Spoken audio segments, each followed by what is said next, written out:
Hello everybody, my name is Barry from Barry Science Lab. If you're from India, Namaste. If you're from the US, welcome. And if you're from anyone else in the world, greetings. And today I'm going to be interviewing Albaraa Gebril. He is a very esteemed guest as he is a scholar at Columbia University, one of the 7 top schools in the entire US. And I'm really proud to say that I'll be interviewing him. He's getting his BS in political science currently.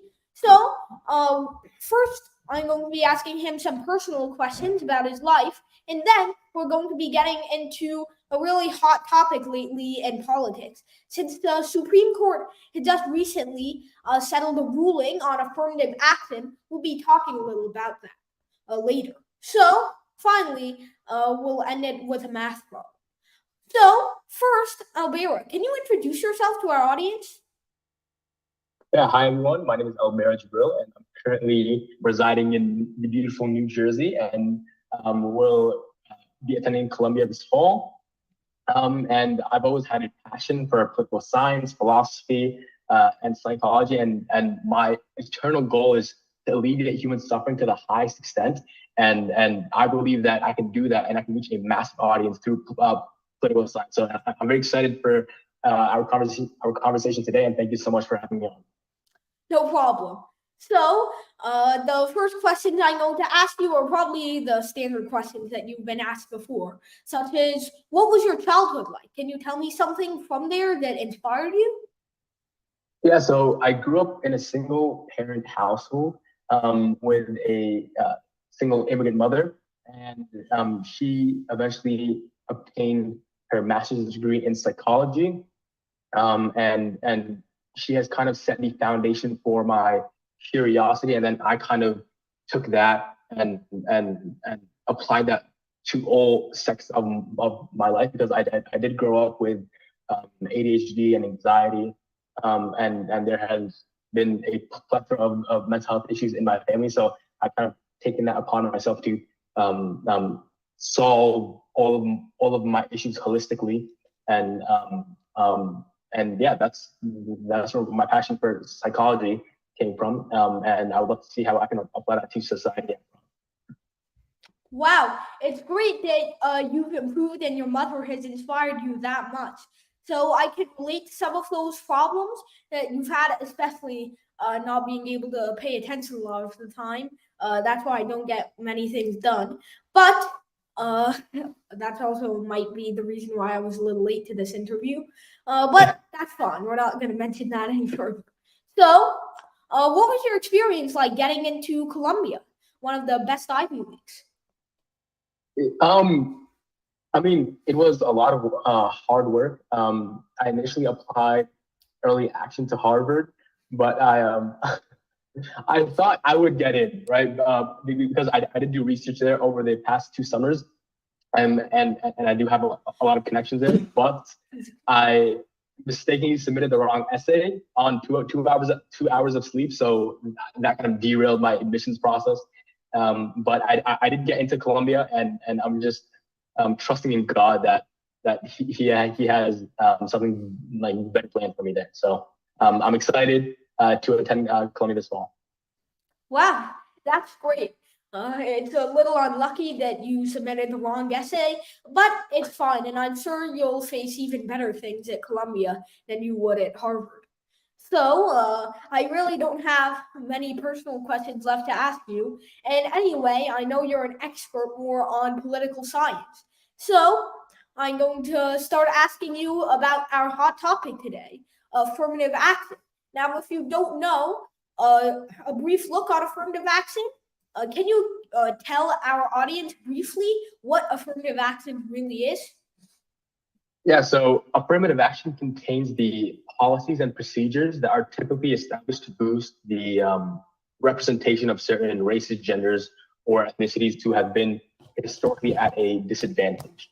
And this isn't at all a new concept, because back in the 60s, around the time of the civil rights movement, affirmative action was established to tackle the long history of discrimination and lack of representation that African Americans and other minority groups had been facing. But mainly, it was in regards to higher education and career opportunities. And actually the first term or the first time the term affirmative action got thrown around was by President John F. Kennedy when he passed an executive order instructing government contractors to step up and take affirmative action to ensure that individuals applying for jobs were given fair treatment regardless of their race, creed, ethnicity, or nationality. And the aim wasn't just about eradicating discrimination, but it was about leveling the playing field and creating an academic and professional environment of diversity. And that's the essence of like what affirmative action is. All right. So if you didn't catch that, it's basically giving more opportunities to people whose ethnicities who have been disadvantaged due to racism in the past. All right. So how does affirmative action work when related to college admissions? So affirmative action, as traditionally coined, is all about pushing for diversity, including on college campuses, right? So universities typically want to obtain a representative population of society or of a specific radius from that university, right? So they might give preference to applicants from underrepresented groups to ensure that they obtain representation in higher education and on their college campus. And the idea behind this is that not only will they bring diversity, but they will also help to advance their community because in theory, when these students graduate, oh, Siri just opened, oopsie. So that's. I'm so sorry, hold on 1 second. Oh, I'm pretty sure he's having some problems with his audio right now. Can you hear me? Oh, yes, I can. Okay. So the idea behind this is that not only will they bring diversity onto the campuses, but once these students graduate, they will be able to, or they will be in a better position to give back to the communities that they came from. And this will, of course, gradually improve society.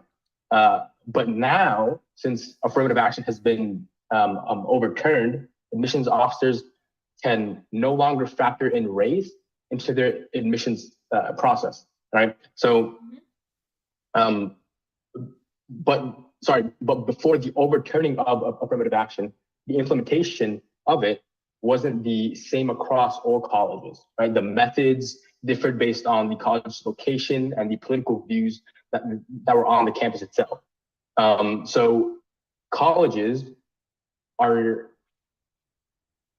so like some conservative colleges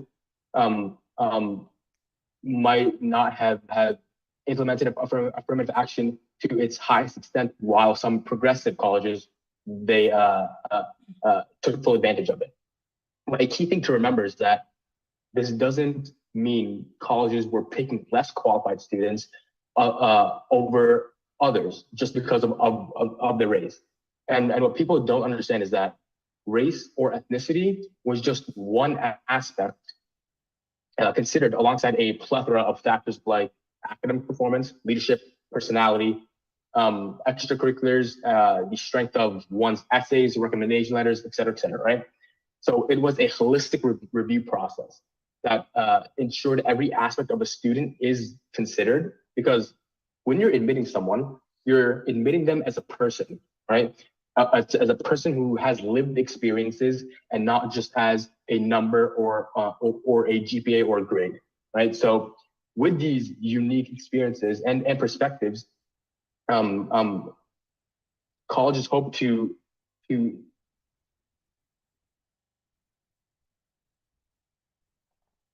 accept these individuals and create an atmosphere within the university that will enable for the shattering of stereotypes of these specific racial groups. So, yeah. All right. So, connecting into that point where race and ethnicity is one of many factors, I know you're not a college admissions officer, so this might not be the best thing to ask, but how often do you think race or ethnicity was the deciding factor between one or the other person? Um,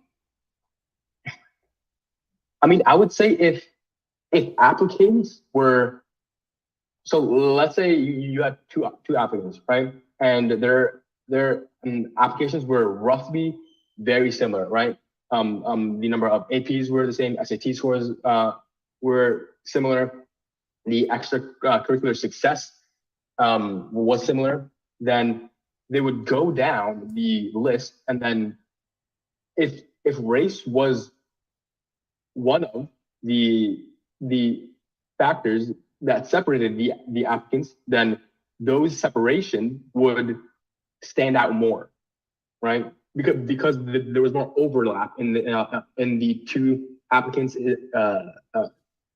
applications, right? So admissions officers would not only look at the overlap, but they would look at what sets them apart from each other, because they of course want to create a diverse atmosphere on the campus, right? So they would look at their race, and if the campus is known for being let's say like a majority white or a majority Asian or a whatever it may be, right? Then they would accept the applicant that isn't racially present at the university.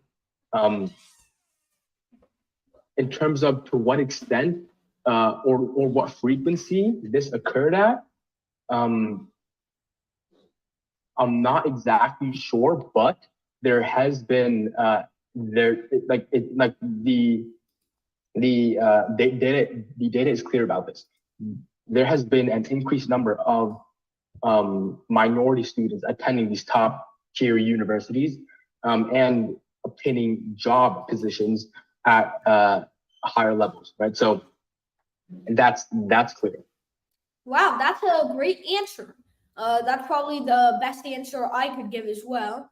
Uh, so, uh, essentially, the thing is, race or ethnicity will almost never be the deciding factor. Uh, and only when two applications are basically the same is when they're going to take race into account. And even then, really, they're looking for racial groups that aren't showing up at their university already. So if a university is majority white and they have a competing white and Asian applicant whose resumes are basically the same, then they might just take the Asian one more than they will take the white one. I do want to add, although although they do look at similarities and differences, they also look at because students have to write their supplemental essays, and that details their life experiences, right? So they would also take into consideration what experiences can this individual bring to the table, and if an individual grew up in a middle class family and they've lived kind of a life that kind of set them up for success, then when that applicant is compared to someone that grew up in a household that perpetuated chaos, and that applicant was still able to succeed, right? Although they may have had slightly less SAT scores or a slightly less or a slightly lower GPA, that applicant can still bring a unique experience that isn't found across all applicants, right? So admissions officers will highlight that and look at that more, right? It's like, wow, right? He experienced something and he has developed grit, right? He has developed a personality trait that is common amongst successful individuals, right? So let's accept them, right? And see how they can manifest their dreams and goals, and how can they spread their grit amongst the students that are on campus. All right. So that is the argument for affirmative action, which is basically they bring new experiences to the table, and it enhances diversity. And it's also almost never the deciding factor. So a person isn't just getting immediately rejected based on their race. But can you tell me a few of the arguments against affirmative action? Yeah, so those who oppose affirmative action, they usually um, think of this term or this policy as a way of reverse discrimination, which is a way that they deem unfairly punishes traditionally advantaged groups, right? And they believe that decisions on things like college admissions or job hirings should be based purely on merit and not on race or gender. And there's also a concern about stigmatizing those who benefit from affirmative action. Like I'll give you an example. When I was admitted into Northwestern University, I received an email from them saying, as a Black student, you have unique perspectives and experiences. And my first reaction was like, what the hell? I've just been stereotyped. Because who's to say that being Black was the determining factor of my unique experiences in life? Even though, it may be for some, right? But I didn't detail any of my racial experiences in my supplemental essays when applying, right? So how would they know, right? And also, like, not all Black people experience the same thing, especially because there are different demographics in America. But all right, because I could have been a applicant that was raised in a white, well-off, accepting family, right?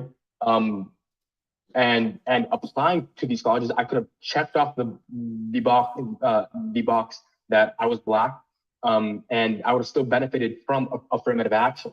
And one can question: do I still bring to the table the unique Black experiences? It's like that can be debated, right? And this, I believe, is rightly backed because affirmative action can also reinforce the notion that a person's worth or competence is tied to their racial or gender identity. Yeah, that's one of the main arguments against affirmative action, that experiences are not always tied to race, and that basing diversity and different experiences being brought to the table solely on race is probably not the most fair assessment. So that's a great response. So, what's our next question? Has the implementation of affirmative action been successful? I mean, trying to measure how well affirmative action has done is a bit tricky because it really comes down to how you define success, right? Like if we're talking about increasing the number of individuals from underrepresented groups in schools and in workplaces, then yeah, like affirmative action has generally been successful. But we still have a way to go because despite the strides we've made, minority populations aren't drastically increasing at top universities or in authority job positions. And then there's the pushback, particularly from conservative states that have outright banned affirmative action policies and practices. And this has made it difficult when it comes to boosting diversity at higher education institutions in those specific areas. So yeah, it's been successful, but it's for sure also a mixed bag because there's definitely still improvement to be made. All right. Oh, hold on. Let me. Dude, where's my question list? There it is. That's a pretty fair assessment.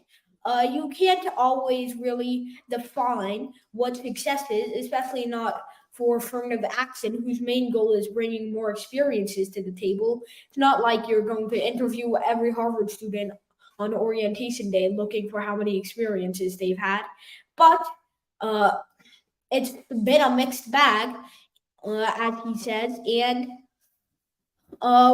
affirmative action still needs some work, which actually connects to a question that we have later, but we'll save that for later. So, how has affirmative action evolved over the years? What does its future look like? Well, since affirmative action was first established in 1961, there have been like plenty of court cases questioning the validity and the constitutionality of the practice. Take the court case Regents of the University of California versus Bakke back in 1978, where the case made it clear that racial quotas, and a quota is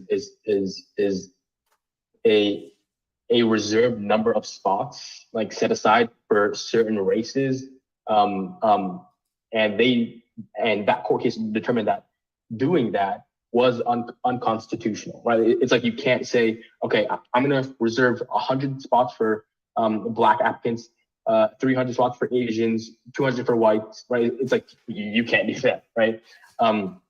But the case did say that it's okay for race to be one factor considered when admitting students amongst many factors, right? So like, yep, that seems more fair, right? Then in 2003, there was a court case named Grutter v. Bollinger. And fun fact, Bollinger was the previous president of Columbia University. But this case was regarding the University of Michigan Law School's affirmative action policy, where the Supreme Court upheld the principle that diversity in higher education is a compelling state interest that helped increase race, or that helped increase racial understanding and break down racial stereotypes. And this ruling, why it's so important is that it further established a precedent for the use of affirmative action admission in a fair way and in a way that can promote the positives of affirmative action. And also in 2016, there was Fisher v. the University of Texas case, where the court backed the University of Texas using race as one of several factors when deciding who gets in and why that individual gets in. And this also reinforced the idea that considering race as part of a comprehensive, holistic process is legal. But let's not forget about these decisions that have, well, these court case decisions, they've been split, right? Like the Supreme Court justices, they voted on this not unanimously, right? Some of them were like 6 for affirmative action, 4 against affirmative action, right? So they've sparked some pretty heated debates about what affirmative action should look like and how it should be implemented. So there's definitely a lot of opinions on both sides, but as far as what's going to happen to affirmative action in the future, well, after the recent overturn, it's been difficult to predict the future because the scene keeps changing as people's views evolve and more legal battles are fought. But we're seeing a trend of considering someone's social economic status in decisions about admissions or hiring decisions. And the idea is to bring in diversity and tackle inequality without specifically bringing in race or gender into the conversation. And since race is unevenly spread through socioeconomic status, having an affirmative action based on socioeconomic status is, in theory, should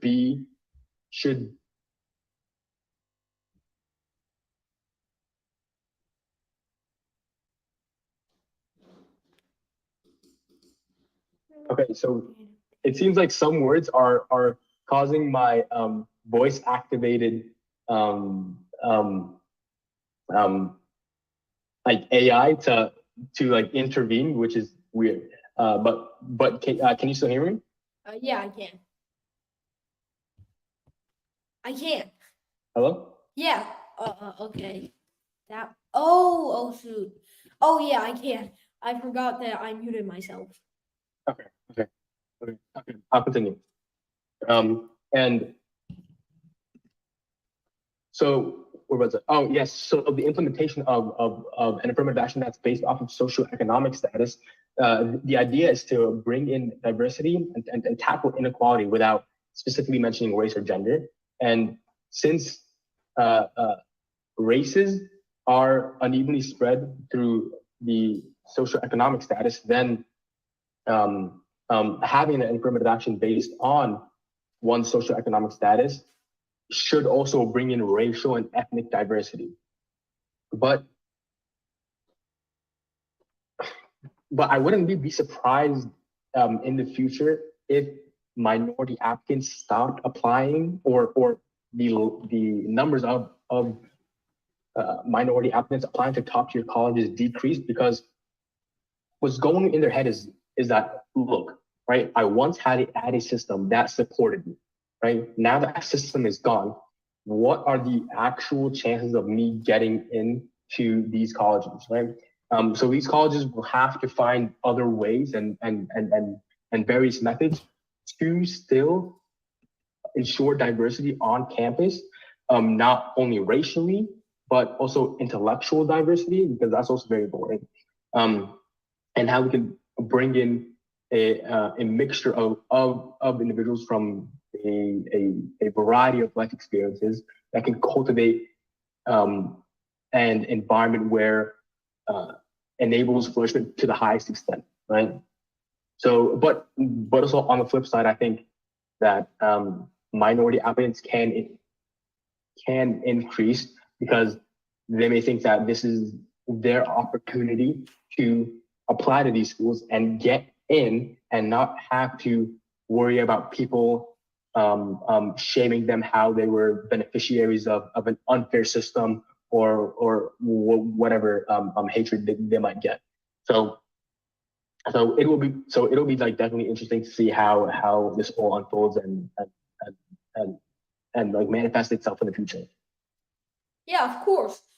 Basing it on shoot. Yeah, of course. Basing everything on a socio-economic system is probably better than basing things off people's races, because I mean, race isn't really directly connected with experience, as you mentioned before, but socioeconomics is more directly related to a person's experiences and what they've had to face, the kind of challenges they've had to go through growing up. So that answered one of our future questions. By the way, don't worry about the time limit. If you still have more to say, we'll just rejoin the meeting later. So, Okay. yeah. What's the difference between affirmative action and equal opportunity?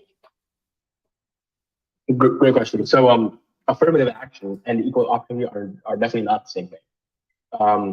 Equal opportunity is all about treating everyone equally, regardless of their race, gender, creed, et cetera, et cetera. Right? And it ensures everyone is analyzed for admittance based on their qualifications and their merit. Now, affirmative action is about not just leveling the playing field, but it's about taking initiative to help individuals achieve success regardless of their starting point in life, right? Mm-hmm. So it's like a helping hand to those who've been historically at a disadvantage, and this creates opportunities specifically for them. So while they're both aiming for so while both systems of affirmative action and equal opportunity are both aiming for equality, the ways they go about it is is is quite different. But those are the differences. Wow. All right. So I've got one question for you that's not exactly on the script, but can't a student just lie on their resume about their socioeconomic status? I mean, you can't quite lie about your race or ethnicity because that's a verifiable information, but they don't really have as much verifiable information about your socioeconomic status. So what would happen if your family is pretty well off, but just to get those higher chances in admission, you select my family is making $10,000 per year. So can't people lie?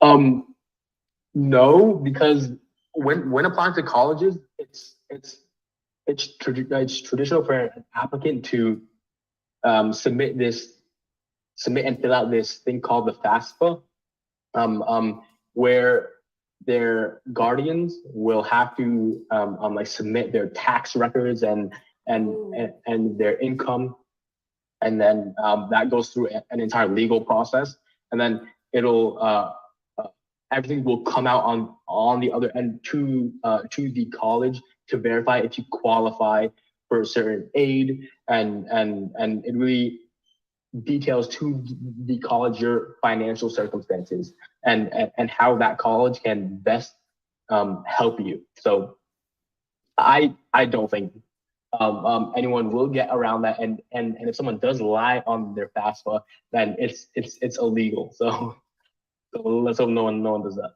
Okay, noted. So, how does affirmative action compare between the U.S. and other countries? Dang it, I can't find. Yeah. So although affirmative action began in the U.S., the concept has been, as you said, adopted in other parts of the globe. Taking India, for example, they've got this system of representation, or sorry, reservations, where certain jobs and spots in education are reserved for specific groups like the scheduled castes or the scheduled tribes and other individuals from disadvantaged socioeconomic groups. Also in South Africa, they've introduced Black economic empowerment policies after apartheid, and this was all about like providing reparations and trying to balance the scale after the economic inequalities that had built up over the years. And in Brazil, for example, they've established an affirmative action that focuses on increasing the number of Afro-Brazilians in universities and in other professions. So it definitely is fascinating to see how each country's own historical and social and political context shape how they implement affirmative action. So while it's a common concept, it definitely isn't a one size fits all method regarding the U.S. affirmative action. It varies to how affirmative action is being implemented in the context of different countries. Pretty coincidental that you mentioned India and South Africa first, because those are the two countries I visited abroad while giving lectures. Wow. Yeah. So it's pretty interesting. Now, you said that in India, some jobs are reserved for different socioeconomic groups. So, is it the same way you stated earlier when American universities would used to go, I have reserved exactly 655 student seats for Black students? Or is it based on socioeconomic status? So the method that the U.S. used to have was a quota system, but the India, I'm actually not exactly sure if they quote unquote reserve spots, but they might have like a ballpark of how many individuals from a specific socioeconomic status or from a specific tribe they would like to have within a specific business or a specific institution. That number might not be exact, but it is a ballpark. Yeah, all right. That's a pretty good answer to me, considering I'd have probably given a much worse answer. So let's see. How has affirmative action impacted women? Well, yeah. Well, although I'm not a woman, we can refer to the statistics to determine whether or not women had benefited from affirmative action. And these statistics do show that women earned roughly 43% of bachelor's degrees in the 1970s, but in 2018, that percent rose to 57%, right? So women are now graduating at a higher rate than men in higher in higher institutions, right? So also, and that was according to the National Center for Education Statistics. And specifically in the legal field, women made up only 4.9% of the lawyers in the 1970s, but by 2019, that number had grown to about 37%. And we've also seen the percentage of female managers increase from 20% in 1972, and that has grown to 40% in 2019. Right, so it's quite obvious that affirmative action has benefited women, but it's also important to point out that although these statistics do show growth during the era of affirmative action, it doesn't mean that all of the progress can be directly attributed to affirmative action alone. And it's likely that other factors such as like Oh shoot. Yeah. 1 second. We'll be back shortly with Albaraa. Just gotta tell him to rejoin the meeting. Sorry.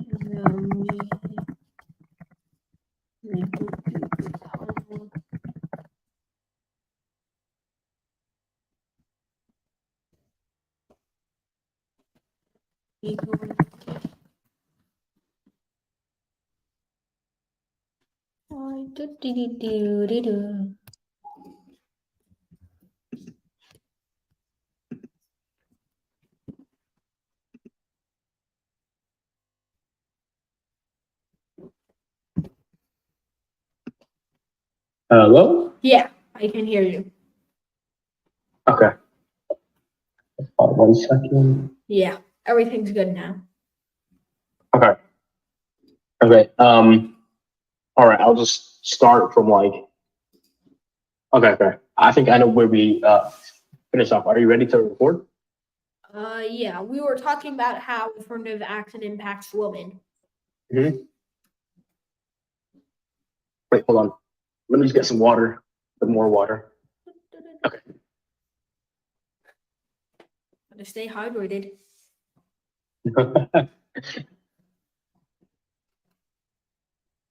All right, so it's kind of okay. Can affirmative action address all forms of social inequality? Oh wait. I didn't finish what I was saying about how affirmative action yeah. impacted women. All right.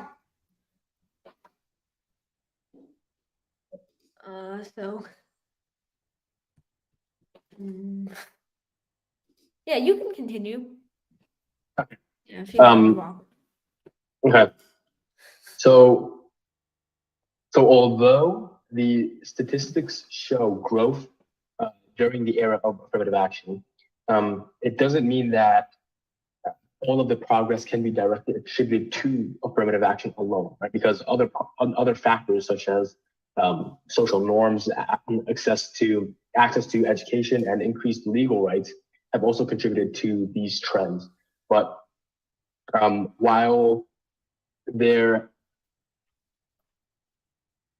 has been progress, gaps in areas like pay equity and representation in top leadership roles have also been heavily debated. But the statistics do show that there has been a growth in female success in the academic and the professional space.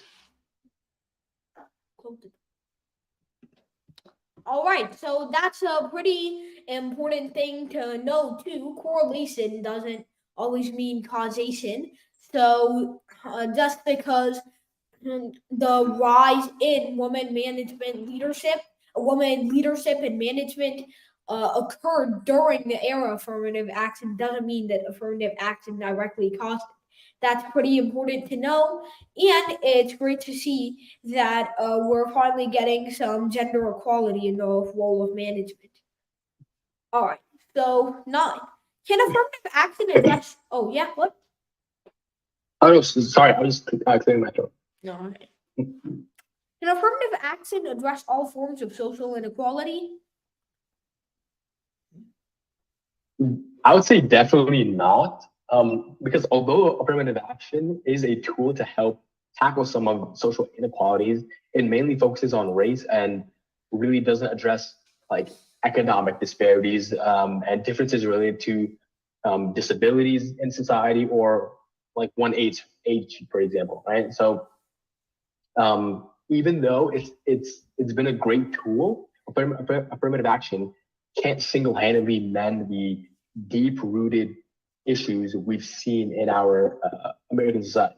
Right? Like for example, it can't level the playing field in elementary education quality or dismantle the effects of residential segregation that have influenced many future generations.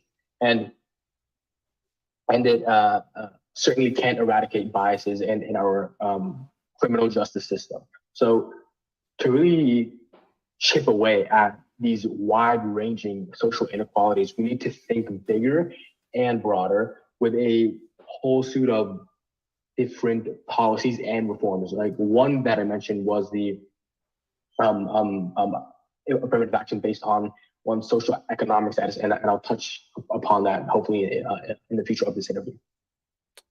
Yeah, all right.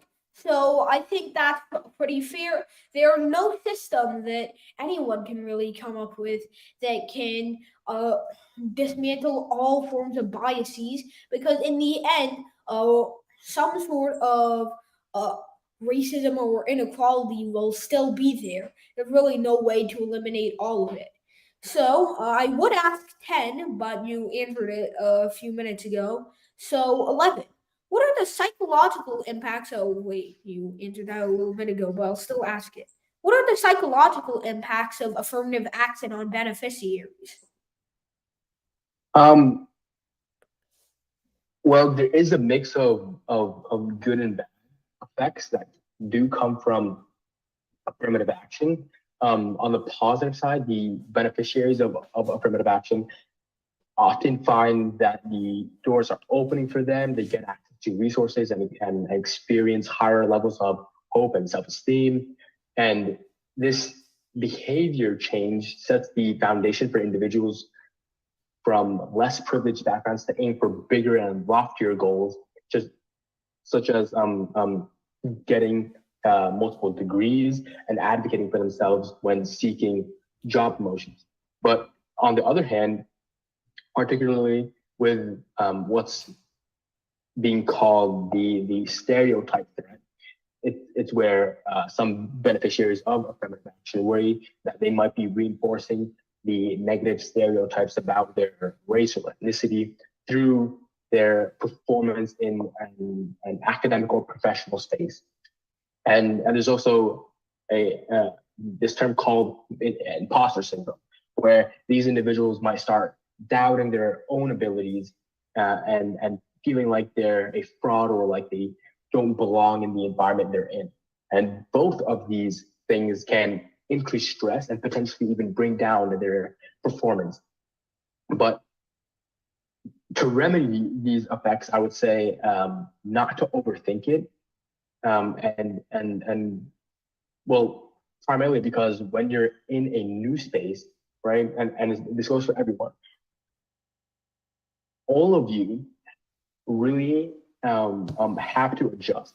And although some adjust better than others, you can't really determine to what extent or what speed you should be adjusting at. And especially when it comes to a new academic environment, it's like you have 4 years in college, right, to put yourself together to the best of your abilities. And And God only knows to what extent you could actually do that. So trying to focus, so I would recommend to try to focus on yourself and your self-development, and stop comparing yourself to others, and instead compare yourself to the individual that you were yesterday. And I feel throughout my years in the academic space and changing environments, I used to move around so much when I was a toddler, and I've to some extent dealt with this, and this remedy has helped me the most, and I think it'll help with those struggling with imposter syndrome or that stereotype. Well, yeah. Imposter syndrome is pretty big. Luckily, I haven't faced it yet. But if you don't know, he explained it just a second ago. But if you weren't paying attention, imposter syndrome is when people don't feel right. They believe that they are a scam and that they're just faking it until they make it. And none of their work is actually as valuable as others think that it is at heart. So it's basically when a person has so little self-esteem, they doubt their own abilities, even when others don't. So I know this interview must be a little tiring. I know I'm taking up a lot of your valuable time. Uh, it's been 50 minutes almost, but don't worry, we only have three more questions left. All right, you ready? Yep. Okay. How affirmative action impacted racial and ethnic relations in the United States? So this is a pretty tricky topic to navigate, and we've seen the positives and negatives as with the majority of topics that arise in society, right? Those who favor affirmative action say that it's done a good job of knocking down racial barriers and biases by helping create a more diverse and welcoming society in all levels, right? And if we have more representation in areas have more representation in areas like education and the workplace, we might get a little more understanding and respect between different races and ethnicities. But then again, of course, those who think of affirmative action as working against them, they might begin to resent and despise minorities who obtain certain jobs or who are accepted into top tier universities, because they often feel they're unfairly getting the short end of the stick. And affirmative action might unintentionally reinforce the idea that someone's race or ethnicity is the main thing that determines their value or capabilities. And this, some worry, could end up making the divide between racial groups in America even bigger, which is a growing concern. Yeah, that's also a fair assessment. Said that how many times now? Probably five. But uh, I mean, you mentioned it a few times before. Uh, people who have not been benefited by the affirmative action system will think that the ones who do are being treated specially, and that they are being treated unfairly, and that will make them even more mad. I know I'm basically regurgitating what he's just said, but I mean, they're pretty agreeable points, and he's the one with a BS in political sciences. So, okay, 13. What effect does the affirmative action have on businesses and organizations? You know, there has been a lot of research indicating that affirmative action can do a lot of good for businesses and organizations. Like, all right, picture this, right?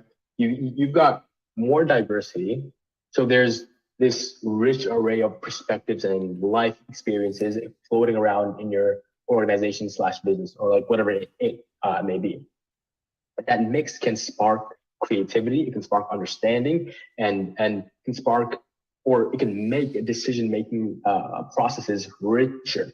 Plus, it's actually it actually beefs up an organization's ability to understand and cater to a diverse customer base. So think of a business like a mirror, right? And that business or mirror should reflect the community that it serves, right? So the more diversity a business has, the broader community that they can cater to. And when a company truly represents its community, it has a better public image, and the people trust it more. But introducing affirmative action also comes with a risk for some businesses, because it might involve shaking up hiring and promotion routines, spending more money on employment training programs, and sometimes it might introduce issues when having employees work together, right? Because there might be a adaptation curve to the change up in environment. So all in all, I think it's important for a business to consider what extent they should enforce some type of affirmative action, and how that enforcement can influence their specific circumstances. Well, yeah. A business has to communicate with the community around it. As someone who used to live in the Bronx, I found that many of the stores around me personally were kind of diverse. They kind of molded into the environment they were in, and everything felt right. But now I live in a suburban environment. No one really goes outside of their homes out here, uh, even though it's the middle of summer right now. The only things that are outside are mosquitoes. And I find that the people in businesses don't really work with their community as much. Uh, the people working at the businesses will probably not recognize your name if you've been a regular customer. Whereas in the Bronx, the people who are owning the corner store near you were almost like your family. Here, where I live, somewhere in Nassau, it feels like everyone is disconnected, and that might be overall kind of be disadvantageous for those businesses. So that definitely was not coherent. 14. I'm pretty sure this is the final one. So, how does ending affirmative action policies affect diversity in universities or workplaces? Um, well, research has been obtained because although affirmative action wasn't previously banned, it still wasn't um, um, entertained in some states as it was in others, and there has been, or I would assume that with the ending of affirmative action, there will be a decline in the enrollment of underrepresented minority students at these selected universities, like as I talked about before. However, the impact can vary depending on the state's demographics, right? Because the institution selectivity and what, if any, alternative policies are put in place do impact to the extent that affirmative action is being implemented, or to what extent other methods are being used to increase diversity within the college campus.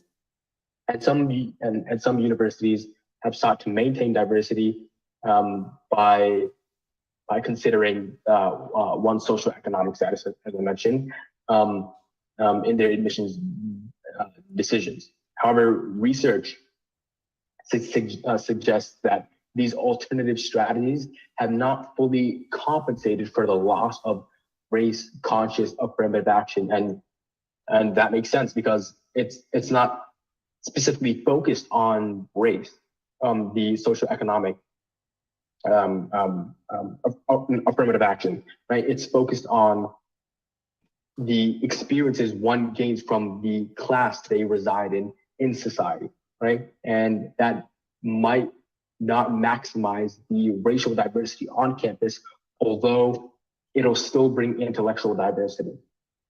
And the reason why it still brings intellectual diversity is because people go through different experiences in regards to where they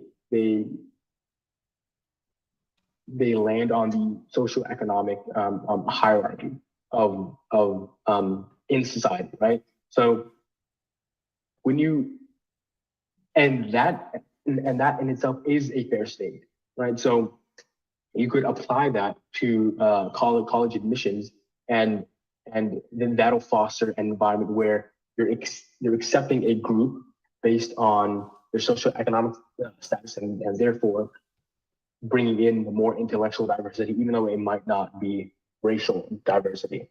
And when it comes to the workplace, ending affirmative action can also lead to obviously a decline in racial and gender diversity, particularly in higher level positions.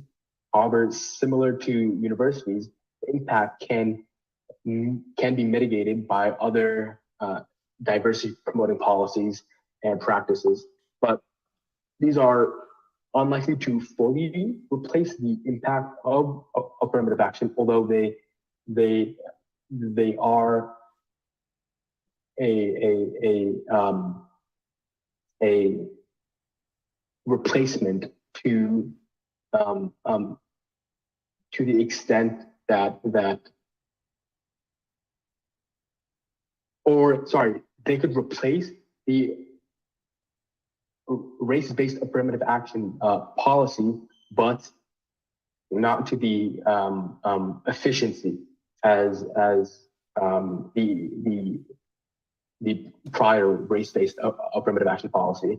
And it also depends on what the goal of some universities are, right? Because some universities do value intellectual diversity, others they may value racial diversity. So it really depends, right, on the location of the state, on the location of the business, and how affirmative action will be, or how the ending of affirmative action will influence the college. So that's the final answer. Wow. Yeah. So I'm sure colleges have definitely compensated for the loss of affirmative action through, as you said, other methods and means, such as socioeconomic consideration that still haven't been ruled against by the Supreme Court. And there we go. We've done the entire question paper, all 14 questions. We did it. Phew. Indeed. It's only been an hour. Okay. Oh wow, time flies. Okay. So you have anything else you want to do? Let's go over some math questions. How do you feel about that? Sure. All right. Still have 50 loyal viewers watching for some reason. So not 50 anymore, Okay. 43. So yeah. All right. Let's go with a question from test A. Okay. Which year? I'm gonna say 2010. Okay. 10 or oh yeah. AMC 2010, 10A or 12A? 12A. 2010 AMC 12A. Oh shoot. My iPad is not connected to the internet. What the hell?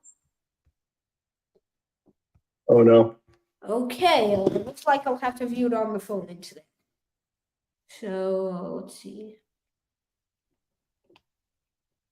10 and 12A, 2010.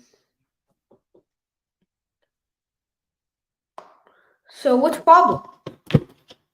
Let's go into problem 13. For how many integer values of k do the graphs of x squared plus y squared equals k squared and xy equals k not intersect? Well, let me share my screen if I can do that, because this piece of technology is so faulty. I hope this works. Okay, here we go.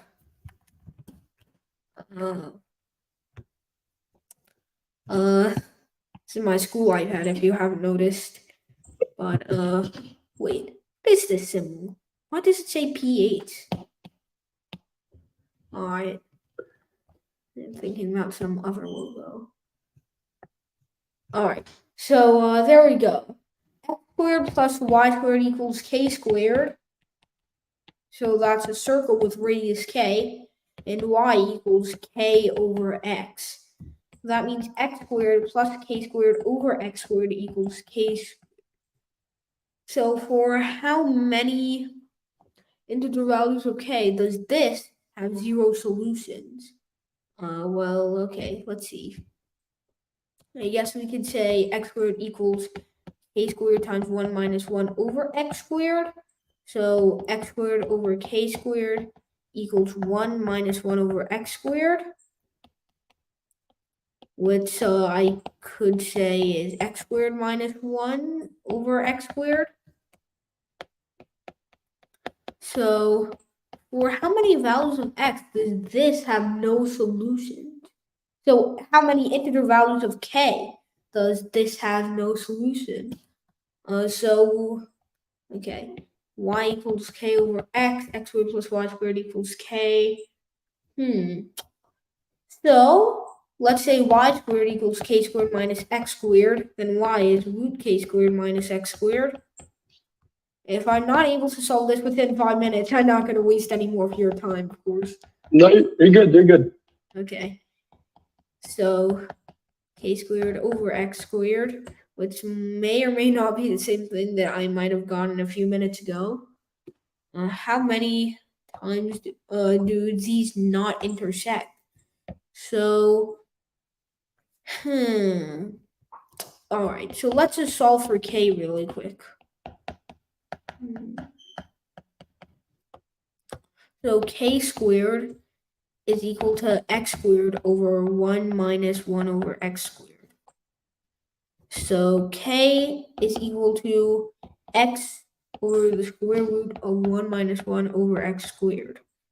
So for how many integers k is this just invalid? How many integers k does this not work out? Well, let's take a look at it.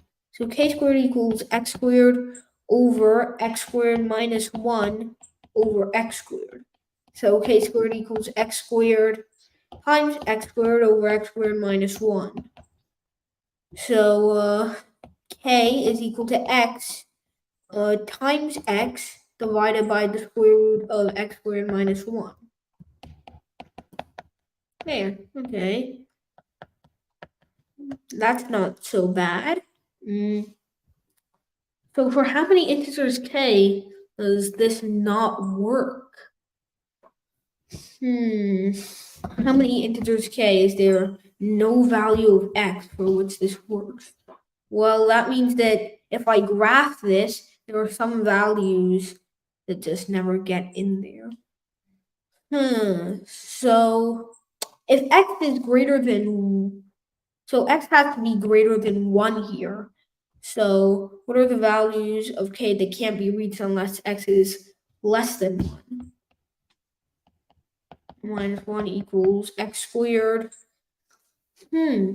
So what else can I do? So if x is less than 1, or x squared is less than 1, so x is less than 1, then let's let this be the square root of 1 minus x squared instead. So that would give me k squared minus k squared x squared is equal to x to the 4th. So, what would that give me? X to the, no, never mind, we're not doing that, not today. So, that's a pretty tricky problem. So, I'm not going back to where we came from. Oh, I've got a better idea. Solving for x in terms of k. That would probably be way better. So x squared plus y, so y equals k over x again. So x squared plus k squared over x squared equals k squared. So now I need to find x. So I guess we multiply both sides by x squared. And I feel like I'm wasting time. So x to the fourth minus x squared k squared equals negative k squared. So, x squared times x squared minus k squared, which I kind of want to factor into a difference of squares, equals negative k squared. Feels like I can get k without x, but I can't get x without k. And it's honestly driving me insane.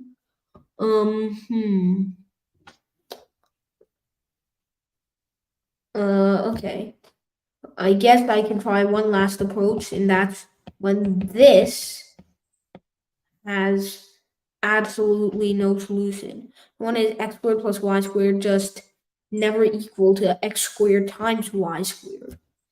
Well, we can divide both sides by x squared y squared. Yeah, 1 over x squared plus 1 over y squared equals 1. Okay, so 1 over y squared equals 1 minus 1 over x squared. So y squared equals 1 over 1 minus 1 over x squared. Y is the square root of that. But obviously that's not very tidy. So 1 over x squared minus 1 over x squared. Oh, come on. Running out of time? Y is the square root of x squared over x squared minus 1. So y, oh wait, where was I? Oh yeah. So y equals x over the square root of x squared minus 1. So xy is equal to k. So x squared over the square root of x squared minus 1 is k. So when is this not going to intersect? I feel like, honestly, there should be no place where there should be a place where any of these intersect, but yeah. So I'll say A, but that's probably not right. Oh well, let's see. It's not. Oh, 2.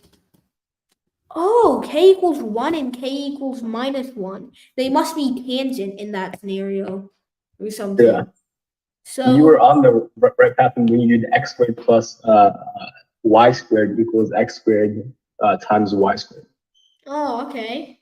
Yeah, but you have to factor that. Oh gosh. Oh, well, the guy who wrote the solution isn't very good at English. All right.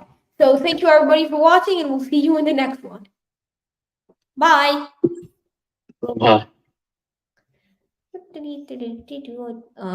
Let's end the broadcast real quick.